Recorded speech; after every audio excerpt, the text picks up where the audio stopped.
Uncle আপনাকে অসংখ্য ধন্যবাদ। ভাড়াটা দেন, 120 টাকা হয়েছে। আসলে আঙ্কেল শর্মের কথা কিয়া কইতাম, আর কাছে ভাড়া নাই। তো আপনি উঠবার আগে কইবেন না বলে আর কাছে ভাড়া নাই। শর্মে কই ন, আর কইলে তো আপনি ইয়ান লাতি কই আনতেন না। তোর কাছে ভাড়া নাই, তুই তো অন্তত পক্ষে একবার আর কইবে, যেহেতু কন এটা তোর অন্যায় হয়েছে।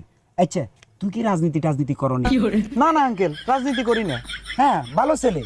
জি আঙ্কেল। তোর ফ্যামিলির ভিতরে ছাত্র নেতা আছে নাকি? না আঙ্কেল, আমাদের ফ্যামিলিতে ছাত্র নেতা নাই, আমরা এখানে করি না। তোঙ্গ জাত গোষ্ঠীর ভিতরে টেয়ালা হুইসালা কোন ব্যক্তি আছে? না আঙ্কেল, আমরা মধ্যবিত্ত। তোঙ্গ খানদানের ভিতরে পুলিশ, আর্মি, বিজিবি, আনসার এই ধরনের কেউ চাকরি টাকরি করেনি? না আঙ্কেল। ও আচ্ছা ভালো। তোরা আর একার কথা কইতেন, তোঙ্গ আমনের এই যে আত্মীয় স্বজনের ভিতরে কেউ এমপি পদপ্রার্থী বা চেয়ারম্যান পদপ্রার্থী বা মেম্বার পদপ্রার্থী এই ধরনের কোন লোক পাওয়া যাবে?